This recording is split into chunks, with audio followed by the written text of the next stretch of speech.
Good afternoon and welcome to the Council of State Governments webinar on state efforts to enhance Medicaid program integrity. My name is Jeremy Williams and I am the Public Health Policy Analyst with CSG's Southern Regional Office, also known as the Southern Legislative Conference in Atlanta, Georgia. Thank you all for taking time out of your afternoons to be with us here today. We know that many of you are in the middle of busy legislative sessions, but we hope that this webinar will provide some valuable information that may help you further improve the delivery of Medicaid services in your state. Before we begin, I did want to mention that you are in listen-only mode. If you'd like to submit a question, please type that in the question box in the GoToWebinar toolbar on your screen. And you may do so at any time during the presentations. We'll try to get to as many of those as possible following the presentations, but if we fail to get to your question, we will certainly make sure that it gets forwarded on to the appropriate presenter so that they might follow up with you later. Also note that we will be recording this event, and it will be available on the CSG website at knowledgecenter.csg.org. That's Knowledge Center spelled out, knowledgecenter.csg.org, and I believe you can look for it online by the beginning of next week. It'll take a few days to format and post it, but it should be available within a few business days. By way of introduction, in 2012, an estimated $19 billion of federal Medicaid funds was absorbed by improper Medicaid payments attributed to fraud and abuse, but also unintentional mistakes, such as paper errors. Improper payments totaled almost $11 billion from states' Medicaid budgets in 2010. In response, over the last few years, many states have made a concerted effort to target inefficient delivery of Medicaid services using a variety of policies and reforms. These range from policies that promote better screening prior to admission into the program, more thorough reviews of claims both before and after they are paid, recovery of payments, as well as other coordinated programs intended to increase communication among state agencies, develop provider outreach and education, and target high-risk providers. The Federal Centers of Medicare and Medicaid Services has, for some time, collected information from states regarding their approaches to combating fraud and abuse and to reducing wasteful errors.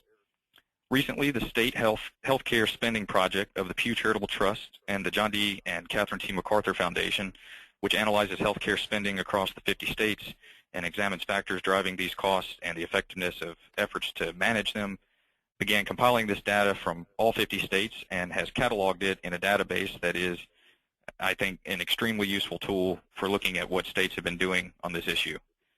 Here to tell us a bit more about the functions of that database and give a general overview of the topic is Mr. Matt McKillop, who is a senior researcher with the State Healthcare Spending Project. Mr. McKillop coordinates the project's research on cost containment strategies and has conducted research on other state fiscal issues, including pension and retiree healthcare benefits and budget challenges during and after the Great Recession. He holds a master's degree in public policy from George Washington University. Following Mr. McKillop's presentation, we'll turn to a more acute look at a state, at Georgia, we think is doing very well at efficiently delivering Medicaid services, and one that has been fairly diligent in implementing the types of reforms that Mr. McKillop will outline. Here to tell us about those efforts is Mr. Robert Finlayson, who is the Inspector General of the Georgia Department of Community Health. It's a position he has held since 2008. Mr. Finlayson also serves as Division Chief over the Program Integrity Unit, Internal Affairs, and the Audit Unit. He also has worked as a senior investigator in the Georgia Department of Human Resources Office of Investigative Services, formerly the Office of Fraud and Abuse, and was investigator in charge of the Special Project Unit, where he developed and implemented the Food Stamp Electronic Benefits Transfer Investigations Program. With him is Ms. Toni Prime, the current Deputy Inspector General of DCH. She has served in that position since 2009, and one of her major duties is supervision of program integrity and all the related functions and contracts. Prior to her appointment as Deputy Inspector General, she was the Program Integrity Pharmacy Team Manager. She has a wide variety of experience with both dispensing and payment accuracy. Ms. Prine has been a licensed pharmacist in Georgia for more than 16 years, and she received her degree from Auburn University School of Pharmacy. I do apologize for the brief introductions. I've done so in the interest of time, but thank all of you for being here today. We look forward to your presentations. And without further ado, I'll turn it over to Mr. McKillop. Thanks, Jeremy. Thank you to CSG for the opportunity to participate in this important discussion. I'm looking forward to learning from Mr. Finlayson and Ms. Prine in a little while. As Jeremy said, I'm a senior researcher with the Pew Charitable Trusts on the State Healthcare Spending Project, which is an initiative of Pew and the MacArthur Foundation. Our project helps policymakers better understand how much states spend on healthcare and how this amount is changing over time.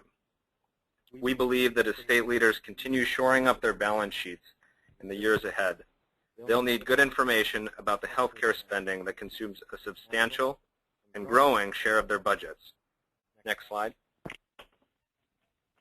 As you can see in this graph, which comes from our analysis of healthcare spending data CMS releases every January, state and local government healthcare spending as a share of revenue increased from 16% in 1987 to 30% in 2011.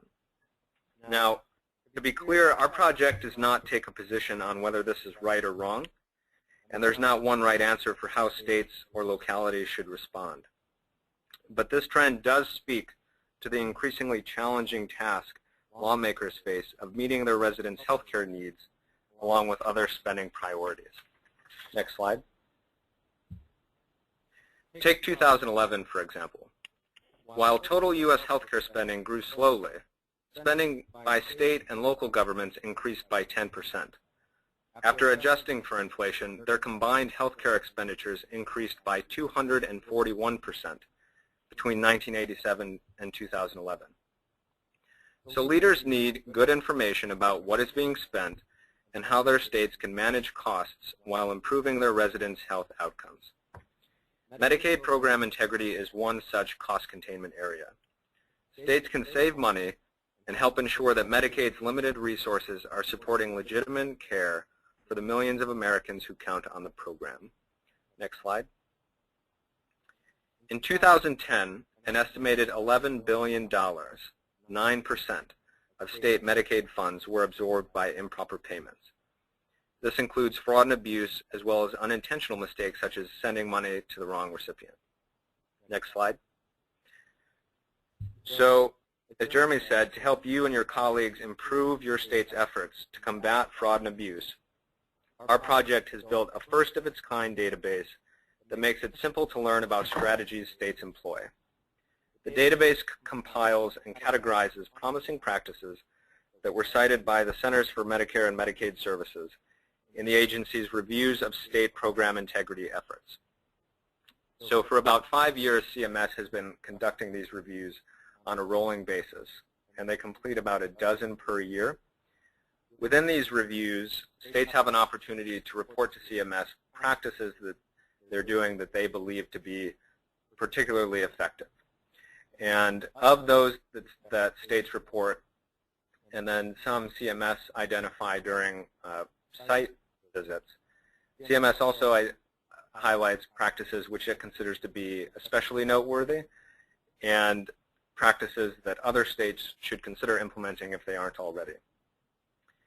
The problem is that all this information prior to the database had been spread out across about 85 separate PDF documents, so it wasn't accessible. The database is a one-stop shop that allows users to filter results by state or group of states, as well as by category of intervention or both. Next slide. We've also written an issue brief to correspond to the database, which provides an overview of how and at what point in the billing process states protect the integrity of their Medicaid programs. Both the database and the brief can be found at www.pewstates.org/Medicaid-fraud, as well as the URL located at the bottom of my slides. Let me say a bit more about these categories of intervention and walk through some examples. Next slide. Fraud and abuse can be committed by both Medicaid providers and patients. But in our review of federal data, we found that the vast majority of state strategies are focused on providers. And generally speaking, states have 3 opportunities to reduce fraud and abuse among providers. First, screening providers before and after they are accepted into the program. Next, reviewing claims before they are paid, and finally, reviewing claims after they are paid and recovering any improper payments. Our database organizes states' approaches by these three categories, as well as a fourth that cuts across categories. It then further breaks them into 13 subcategories. Now, this is obviously a simplified way to look at the process, but boiling the process down into this sequence helps create a clear picture of states' opportunities for intervention. Next slide. The first stage in the sequence is provider regulation. This means thoroughly vetting providers with background checks and similar procedures to discover whether they've committed crimes before, particularly Medicaid or Medicare fraud, in the same state or other states before they're accepted into the Medicaid program, and then continuing to monitor them thereafter. One interesting example exists in Kentucky, where they've had innovative screening policies in place for a while that put them ahead of the curve. For years, Kentucky has had a centralized provider enrollment process in which all providers, including managed care and network providers, must be enrolled by its Department of Medicaid Services. This gives the department greater control over who can enter the program than many states without a centralized system. Kentucky also has had an especially thorough vetting process, which entails reviewing several key exclusion lists, including the U.S. Department of Health and Human Services list of excluded individuals and entities, the General Services Administration's excluded parties listing system, the Kentucky Sanctioned Provider List, and the state's medical licensing board.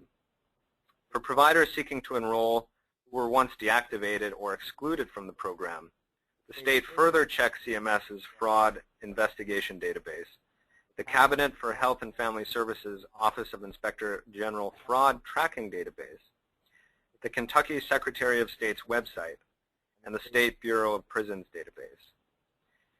So that's obviously a mouthful of lists, but it gives you a sense for the thoroughness of Kentucky's enrollment process.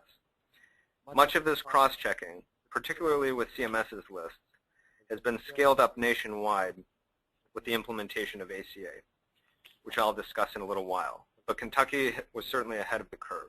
Next slide. The second stage is prepayment review. This occurs once providers are in the system, but before money goes out the door. States must review claims to confirm to the best of their ability that the services being billed for actually occurred and that they fall within what the state would consider to be appropriate care. New York has had an intriguing practice in place for several years, whereby it requires certain providers to prove that patients were actually at their offices by mandating that they swipe their benefit cards on every visit. Additionally, select providers, for example, a physician ordering a prescription, must post orders to the state's electronic claims system before another provider, in this case pharmacy, can process and bill the transaction. According to the state, these programs generated a combined cost savings of $683 million from 2008 to 2011. This is a very straightforward way to make sure that the care that is being billed for at least could have happened because the patient was in the office, and that the medication pharmacies are dispensing were prescribed by an authorized physician, which also has the added benefit of helping to prevent substance abuse. Next slide. The third opportunity to address fraud and abuse occurs once reimbursements have been made. This is the time that states have the most information at their disposal to mine data at a systemic level and attempt to identify large and small patterns of faulty billing. The trouble here, of course, is that money has already gone out the door. So to the extent that states can effectively manage a pool of reputable providers and review claims before payment, they can save themselves money and time at this late stage. That said, not every instance of fraud and abuse will be averted. So this stage needs to be executed effectively. And there are a host of good examples of this in our database, but in honor of my colleagues from Georgia, I thought I'd talk about one from that state. Georgia's Department of Community Health Office of Inspector General identifies hospital claims with readmissions within 3 days of discharge for the same or related problem. The state defines these readmissions as the same admission for reimbursement purposes. Affected hospitals are given the opportunity to self-disclose, and if the disclosure is within $1,500 of the amount identified through the data run, the self-disclosure is accepted. If the hospital did not self-disclose, or if the self-disclosure has not been accepted, the full amount identified by the data is collected. This project has recovered at least $1.5 million to date. Next slide. Finally, there are cross-cutting measures that underlay the 3 stages I've discussed, such as effectively working with internal and external stakeholders and homing in on providers the state believes pose a higher than average risk of fraud and abuse. A good example of high-risk provider targeting is in place in California, where the state has developed a Medicaid payment error study to identify provider types at greatest risk for payment errors and conducts weekly random audits on various provider claims. The state uses the results to develop new fraud control strategies and determine how best to deploy limited program integrity resources. In California's case, this led to increased scrutiny of pharmacies and adult day health centers. Next slide. So now that I've broadly described how states do this, how states protect the integrity of their Medicaid programs, I want to touch quickly on what I think is an important point.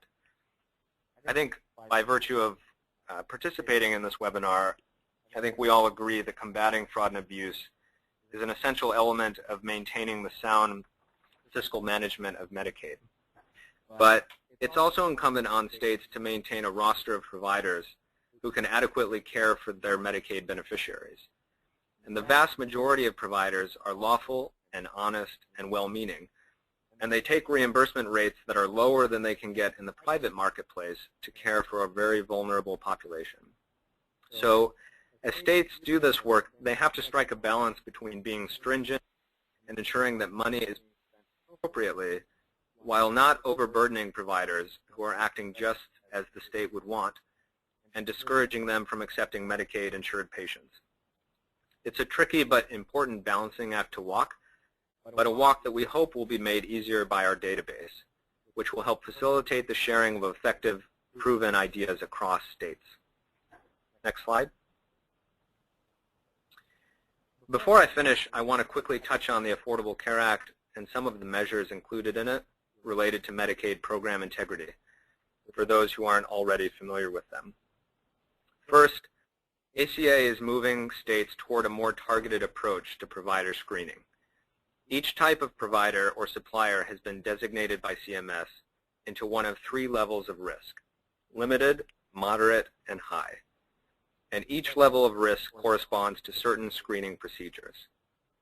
Second, Medicaid programs may now temporarily pause enrollment of a high-risk category of providers, or providers within a geographic area, for at least 6 months, as long as access to care for patients would not be adversely affected. Third, state Medicaid programs may now suspend payments to providers pending the investigation of a credible allegation of fraud. Fourth, states must now work with at least one Medicaid Recovery Audit Contractor, or RAC.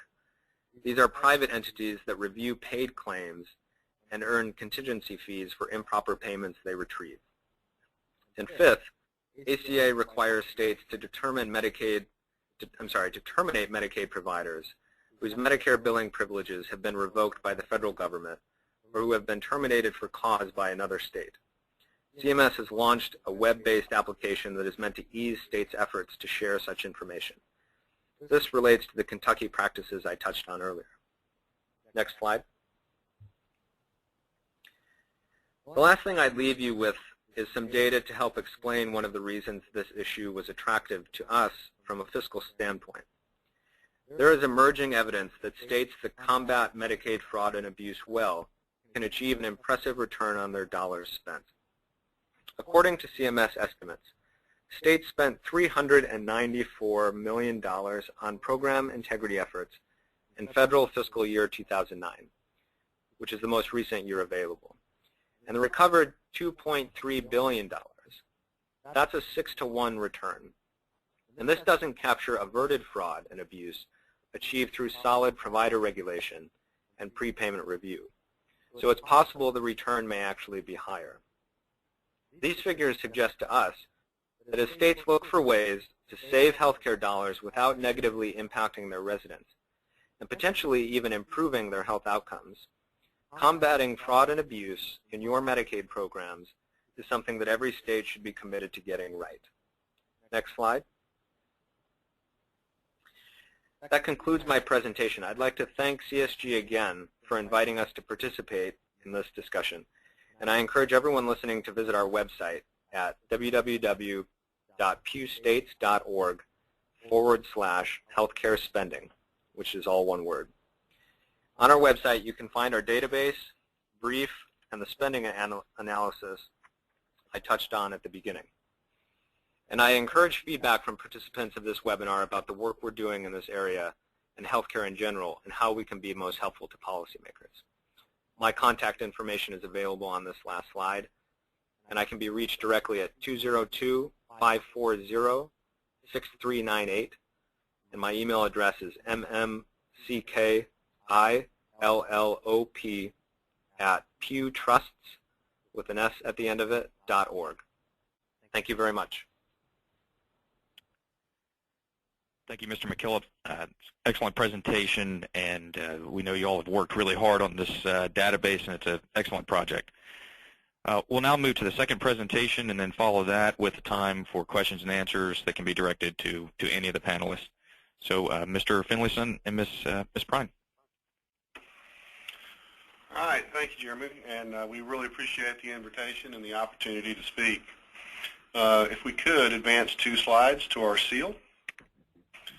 And on behalf of the Department of Community Health and the Inspector General's Office, I'd like to thank everybody that has attended and thank the organization for inviting us to speak. My name is Rob Finlayson. I am the Inspector General for the Department of Community Health, and I have responsibility over our state health benefit program and our Medicaid operation and all of our internal audits and internal operations. Tony Prine, who is with me on this call, is the Deputy Inspector General in charge of our Medicaid program integrity operation. She has several teams under her that operate both clinical reviews, provider and member investigations, and our contract operations reside under her, and she'll be speaking to you shortly. We can advance 1 slide. First thing I wanted to share with you is what I say to my staff nearly every single day. And it's what we do and how we take our approach to dealing with the responsibility of program integrity. So first and foremost, my folks are told that they are to look out for the safety and security of our members. And with that comes our fiduciary responsibility to the taxpayer to protect the dollars that have gone. So we are constantly looking for ways to identify scenarios where any kind of payment has been made improperly, and identify scenarios where our members are not getting the quality of care that they can expect. So we have a combined effort, where we're constantly going in, conducting reviews, and identifying scenarios where quality of care is not up to standard, and that payment for services rendered has or has not been made correctly. If you go to the next slide.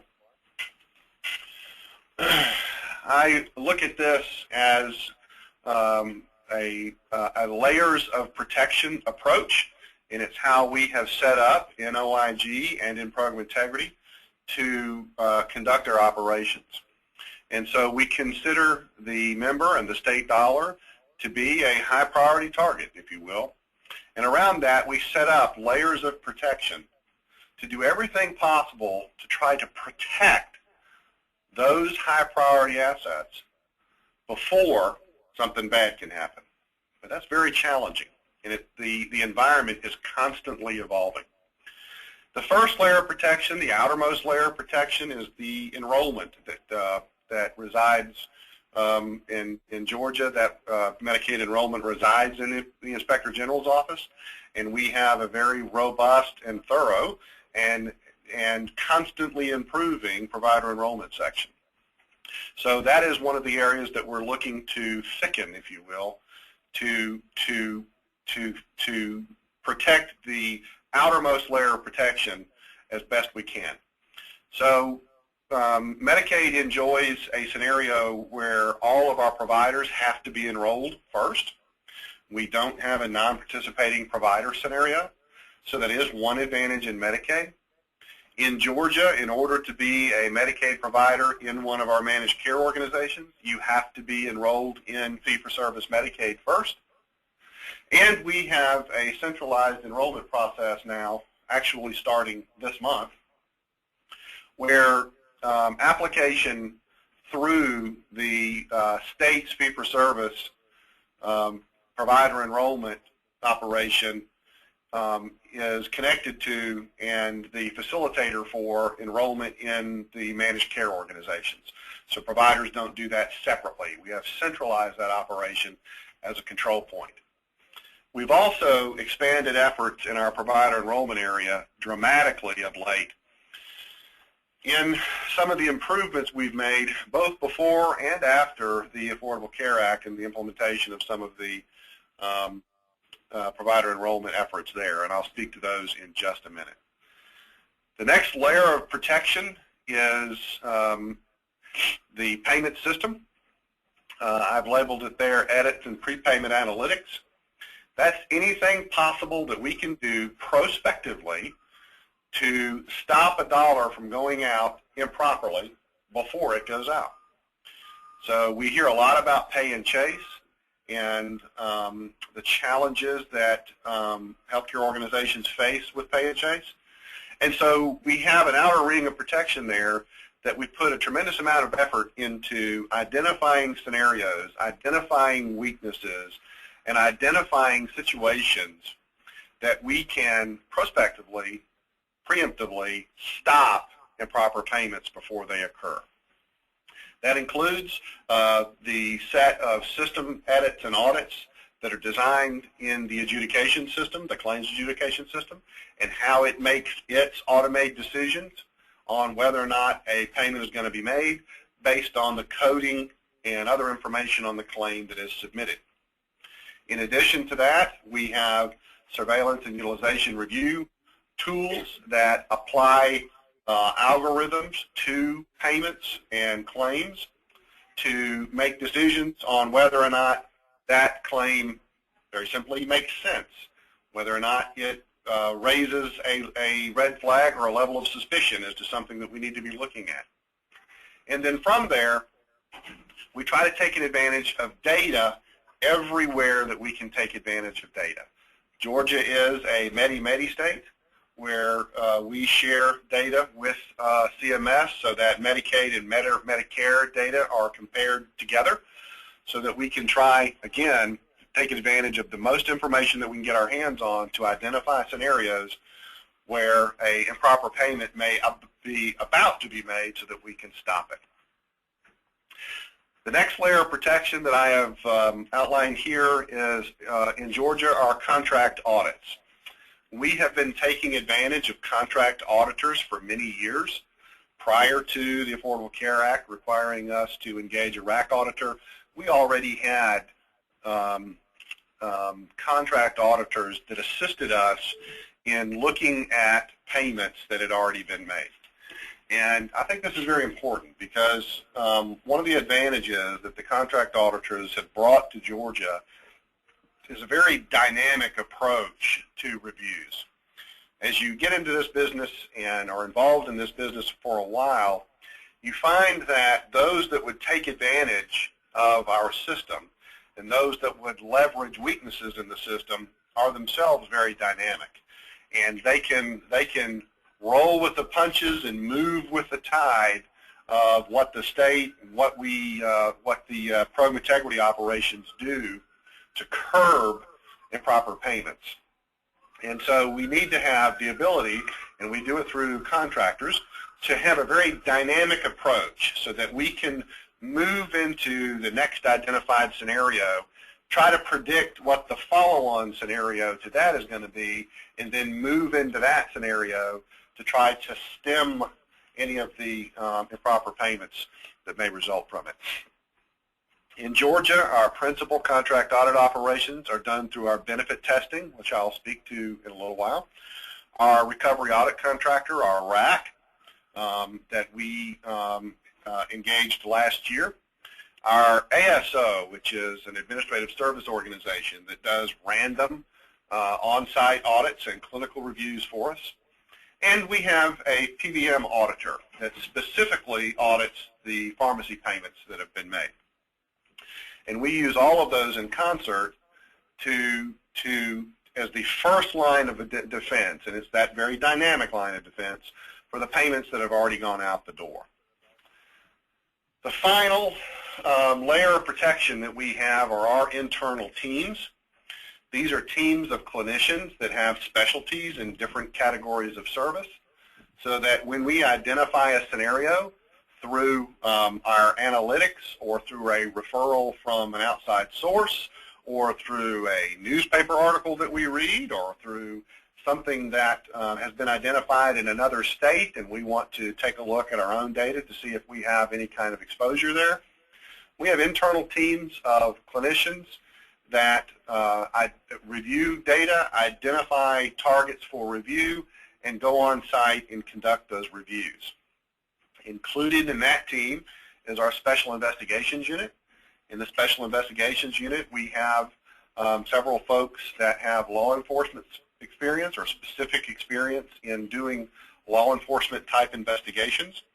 And their responsibility is to take cases that we identify as being possibly fraudulent and putting together a robust referral that we send to the Medicaid Fraud Control Unit. In Georgia, that unit resides in the Attorney General's office, and they are responsible for conducting the full investigation and prosecution of cases that involve fraud.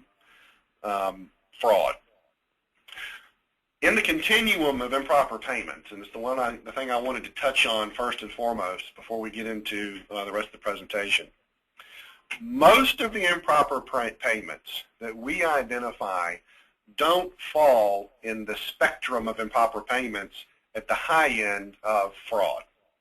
Most of them fall in scenarios such as services without documentation, services with insufficient documentation, services that were not coded correctly, services that were not determined to be medically necessary or did not meet the quality of care standard for a professional standard of practice, and in many situations involve either mistakes or anything other than a criminal attempt at fraud. But we still are responsible for identifying those improper payments and recovering them. And we spend a tremendous amount of time working through identifying, verifying, and then pursuing those improperly paid claims. If we can move on to the next slide. So the first area of protection, and the one I wanted to spend just a little bit more time on, is our enrollment area. In Georgia, before the Affordable Care Act, we implemented site visits for all moderate and high-risk area providers so that before you could become enrolled in Georgia Medicaid, an investigator came on site to your business location and verified that you exist, and verified that you're able to provide services, that you are licensed, that you have a business license, that you have a lease that extends out for a reasonable period of time for you to provide services, that you have the equipment and inventory that's necessary in order for you to provide services. In short, making sure that you're actually capable about what you're applying to be able to do. So in the high risk and moderate risk categories, and I'll run through a brief list here, we go on site for durable medical equipment, home health agencies, independent laboratories, emergency ground ambulance, emergency air ambulance, orthodontics and prosthetics, community mental health centers, federally qualified health centers, rural health clinics, ambulatory surgical centers, hospice, and dialysis centers. All of those facilities receive an on-site review before they can be enrolled. We also have started a random site visit where we, either through a suspicion that there might be a problem, or that we've decided that we're going to look at a particular category of service for providers that have been enrolled for a period of time, we conduct random site visits. Literally, have an investigator go out on site, show up unannounced, and then run through the same process that we would have put that provider through were they to be initially enrolling. We want to see their license. We want to see their business license. We want to see their lease. We want to see their capability to operate, which includes equipment and inventory. We want to see that they are and continue to be able to provide the service that they enrolled to provide. We also have implemented a constant provider enrollment criteria review, and we do that through a series of automated systems where we're constantly looking at the Social Security Death Master File, the list of excluded individuals and entities, the excluded parties list system, and we constantly review licensure status for all of the professional licenses that we have in place. And those things are done, most of those on a monthly basis, and any of those that pop up as having an issue, we're able to take immediate enrollment action against them and suspend their enrollment. It's not uncommon for us to suspend a provider who has shown up as in the Death Master File and that we've identified a mistake in that file. So it takes a good bit of follow-up and close attention to verify the information that we dig up during these reviews. We have instituted a revalidation effort. That was a requirement of the Affordable Care Act, and we will be re-enrolling, if you will, all providers every 5 years, and that will be all categories of service and all service locations. That includes site visits of all the moderate and high-risk providers, revalidating the service location addresses, the dates of birth, Social Security number, the MPI, the tax ID, all the critical information, verifying licensure, revalidating owners and managing employees of facilities, and using that as a constant effort and revolving effort at that outermost level of protection. Go to the next slide, please. We do have some prepayment safeguards that we really push. From the previous presenter and from many things that we've seen in the past, I do believe and agree that the primary concentration of Medicaid program integrity has always been on the providers. I happen to come from a background where I was involved in investigation of members. So we have a member effort here in Georgia where we do quite a bit of reviews involving members. So we do take beneficiary eligibility verification very seriously, and we're constantly looking at, either through a referred individual or through some random checks that we do, verifications involving beneficiary eligibility. We've also undertaken an effort where we have started to re-verify every member that is involved in certain of our waiver services to verify that they meet the eligibility criteria both initially and ongoing, to make sure that certainly in some of our most expensive categories of service and waivers that we verify the beneficiary eligibility. We have efforts in provider and beneficiary education where we make sure that we have training in place my teams that go out and instruct and speak to professional associations about problems that we are seeing, issues on the horizon, particular coding issues that have come up in particular categories, problems that we may be encountering in policy, etc. We have a robust prior authorization process as a part of a prepayment safeguard. And we have robust and I would say, ever evolving and getting better provider contracts, where we make very strong demands of our providers in an effort to push program integrity. And it's scenarios such as we demand that providers notify us immediately if they are changing location.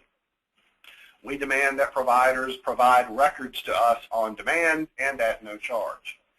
We demand that providers maintain their records for at least 5 years and that they are available for our review on demand. And other scenarios that are built into the contracts so that we leverage, when necessary, pardon me, that contractual relationship with the provider. If you move to the next slide, please. One of the things that is very important in program integrity, and it is, in my view, very much a prepay scenario, although it lands in the post-pay quite a bit, is prevention. One of the biggest issues that we have found and we've seen in our data is presence, and we call that the sentinel effect.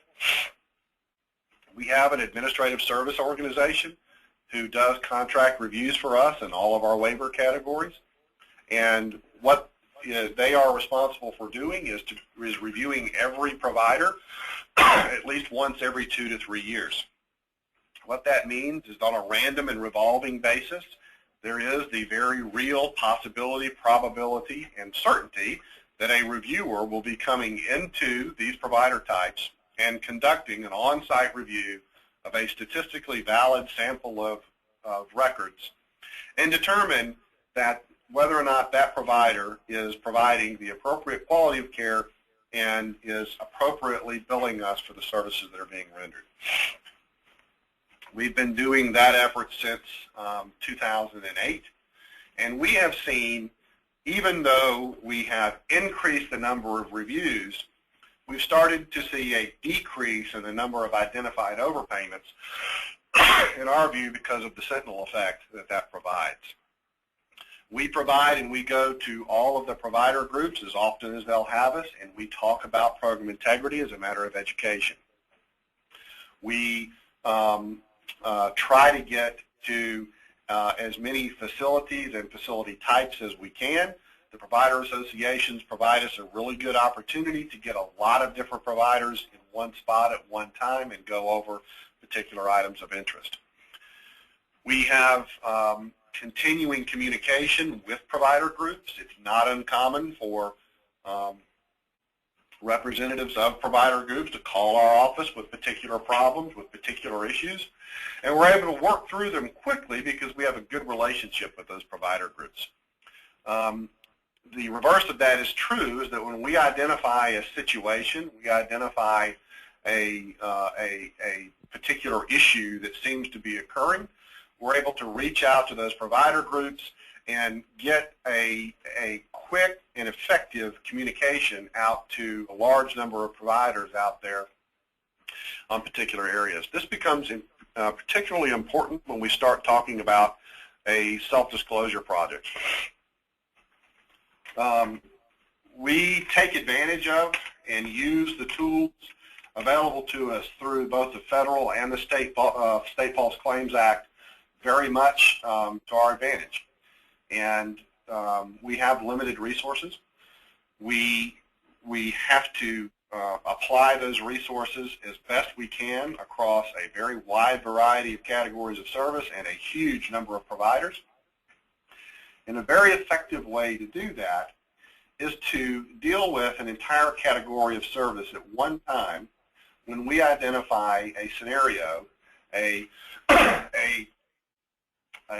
billing weakness, if you will, that covers a large number of providers. And in that scenario, we would communicate with the professional association, but put together notices to all of the individual providers and in essence say that we've identified a problem and that we strongly encourage you to self-review, to self-audit, and if appropriate, self-disclose any improper payment that has resulted from the issue that we have identified. And what the providers know, and it's through the communication we've had with the associations and the training that we've done at the meetings, that if we send those letters out and those notifications out, in essence, we already know what that overpayment is. We already know what the scenario is. And if they get those letters, we're not doing it suggesting that they do it because we think it's a good thing to do. We're suggesting that they do it because if they don't, we will come. And we have found that to be very effective.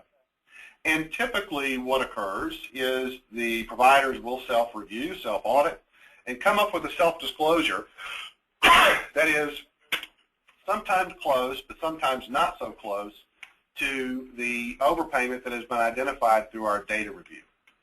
And in scenarios where they are very close, we will send for information and we will conduct a validation activity to make sure that we agree with what they have self-identified. In scenarios where they either do not respond or what they self-disclose is dramatically different than what we have identified, then we're able to target those for our resources where we go in and conduct a review and in essence validate what the data had already told us. Next slide, please. So I'm going to ask Tony Prine to talk about an example of a pharmacy continuum and specific to pharmacy, but talking about what we do in that category of service. So Tony? Thank you. Good afternoon. Pharmacy is my love. That is my passion. I am a pharmacist and started this business in pharmacy a long time ago. And part of what we do, as Rob was speaking of the prevention to prosecution, is we have the restricted recipient lock-ins that I believe Matt spoke to. We have a fairly aggressive lock-in program in Georgia. While currently it is only being run by one pharmacist, we have realized, I think fiscal year 9 and 10, we realized almost $500,000 in savings on just our pharmacy lock-in alone. The department also does quantity limits. Those are usually run through our policy department, but we set quantity level limits. Most state Medicaid programs will do that. We also do some data analytics that we routinely run. We look for commonly diverted drugs. We look for high or low reversal. That allows us to compare like pharmacies to like pharmacies. So we'll compare independents to their peers within their zip code to see if they have a high reversal. Are they really pinging the system to look for the best dollar? Do they have a low reversal, meaning they are not putting anything back on the shelf should the patient come and fail to pick up the prescription? We also look at pharmacy and pain med naive patients that are suddenly on a really high dose. So you've got a patient who's maybe on some hydrocodone 5 milligram, and then all of a sudden they're on the massive dose of OxyContin. We're really going to stop and take a look at that and see what's going on with that member. The use of pain management contracts, as the slide indicates, that's really not through the department, but within our lock-in program, we also restrict our members to one physician to control their pain meds, and typically those providers will have pain management contracts with the members. And then also, finally, as far as the prevention, is the Affordable Care Act rule around ordering and referring prescribers. So that's really going to apply to pharmacy from a perspective of a patient presents to the pharmacy with a prescription, and when a pharmacist enters that prescription, that physician must be enrolled in Medicaid in order for the claim to pay. So we should always be able to tie back that prescription to an office visit for a valid diagnosis. And then that shifts us into some of the prosecution and where we look for fraud. And as Rob spoke to, we have the Medi-Medi. We are a Medi-Medi state where we Medicare and Medicaid data match happens, and we have a bigger picture to look at. It just gives a broader scope of what a scenario may be with a provider, a pharmacy, or even a member. We also collaborate with our NCOs, our managed care organizations. We have a fairly decent oversight of their program integrity activity. We look into diversion in assisted living facility and nursing homes, meaning we actually have a case right now where a pharmacy is taking back meds from the assisted living facilities and the nursing homes and appears to be repackaging and relabeling those drugs and reselling them. We'll be able to go in and look at some invoice records to determine if that's actually happening. The other thing that's on here on the slide is the Take-Back Day. That's the National Prescription Take-Back Day. You'd have to Google each year, but this year it is on Saturday, April 27th, and you will be, or members, people, will be allowed to take back any prescriptions that they have not completed, any antibiotics, narcotics, whatever the case may be. They can take those to a local pharmacy or a sheriff's office, and they will be disposed of properly. And then finally, it speaks to states can make their controlled drug schedule more restrictive than the federal requirements. And the one that comes to mind is the drug Soma. It is now on the federal controlled substance list as a Schedule 4, but prior to 2010, Georgia moved that drug to a Schedule 4 so we could have some better control over it. So states can look at those drugs that have potential for abuse or addictive properties and actually schedule those drugs so they have tighter control. So that's a little bit, that quick oversight of just one area, as Rob spoke to, within pharmacy, where we look at it from the beginning all the way through to a potential prosecution. So, Rob, back to you. Thank you, Tony. Next slide, please. Okay. The area that I wanted to make sure that I mention, and I consider it to be the single most important area that you can do in program integrity, and unfortunately I think it's probably overlooked by many, is system testing. And by that I mean the payment system itself, that system that adjudicates and pays the claims. In Georgia, we have a fiscal agent and payment system that is fairly new. It went online in 2010.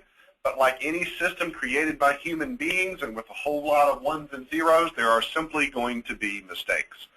And no system that tries to deal with something as complicated as healthcare payments is ever going to be 100% accurate.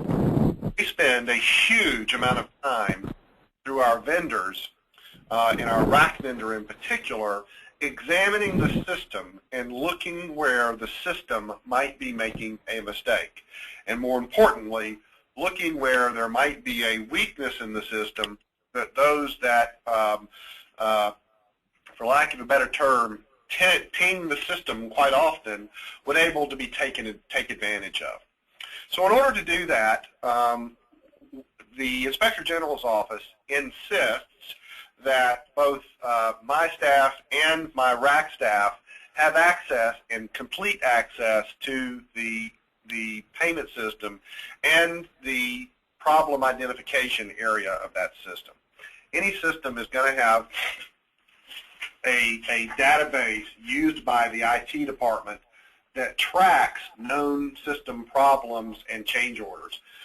And we constantly go through and look at system problems and change orders that have been identified and implemented, and then look at that scenario to see if it is a weakness that could have, may have, or did result in improper payments. And then look and see what the extent of those improper payments are. And we've been very successful. We did this in our previous system and have been very successful in the current system in constantly examining literally what the system is doing and how well it's doing it.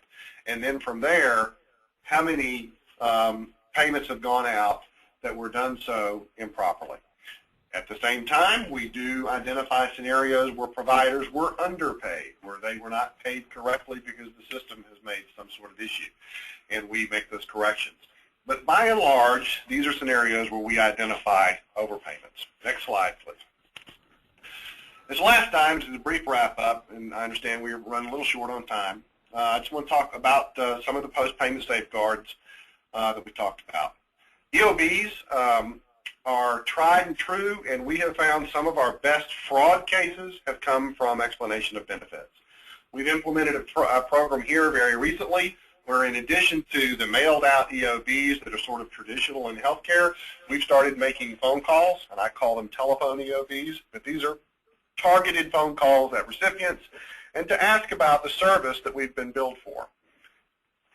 Did it occur? What was the quality? How was the treatment? Et cetera, et cetera. Remittance notice to providers, very important.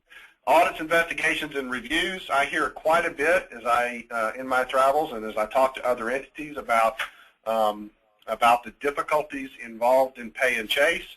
What I try to make clear is although we can move and continue to move towards prepayment analytics to stop improper payments, when we're talking about a system that is designed to make a payment based on the attestation of a provider and based on trust, we are going to have a robust pay and chase or post-payment system of audits and investigations and reviews. Fraud investigations and referrals, and for us that means fraud investigations that are conducted by individuals that have a law enforcement background, that know and understand what to look for as a body of evidence, and then how to put that body of evidence into a referral that makes sense to the law enforcement official that's receiving it so that they can move and act on it quickly. And then I just can't emphasize enough the importance of self-disclosure. If providers know and understand that we will be looking at them, and if they know and understand that if they don't let us know first, we will be aggressive in how we pursue those overpayments, we wind up with a scenario where providers help us in program integrity, literally letting us know when they've been improperly paid and then making the arrangements that are necessary to recover those improper payments. So I appreciate everyone's time, and I'll turn it back over to Jeremy at this time, and thank everybody for having us. Thank you, Mr. Finlayson and Ms. Prine, for that formative presentation. It was a very thorough explanation of the functions of your division. It's great information. It doesn't look like we've had any questions come in. We're approaching 3 o'clock, so if you have any questions, our panelists obviously provided some contact information, but please don't hesitate to send them along to me as well. I can get them forwarded along, jlwilliams@csg.org. In closing, I'd like to once again thank our panelists for their excellent presentations. We appreciate their time and work putting this information together and for taking time this afternoon to share it with us. Again, just a reminder that if you know someone who was unable to join us, I think we've gotten some questions about this, or if you yourself wish to return to some of the information presented, the webinar will be available at the Knowledge Center, knowledgecenter.csg.org, within a few business days. We post these events as YouTube videos, which are obviously the audio, but also the PowerPoint slides. So they're very accessible, easily forwarded on. And you can essentially revisit any portion of the webinar through the Knowledge Center. And again, those should be available the beginning of next week. Before we close, I just wanted to again thank the audience for joining us this afternoon. I hope you found the information useful. I'd also like to say a quick thanks to Heather Perkins and the other CSG staff for their technical support and for helping us advertise this event. I'd also like to thank Chris Watley in our DC office for helping initiate this project. Thanks again to our presenters and to everyone for joining us, and have a pleasant afternoon and weekend.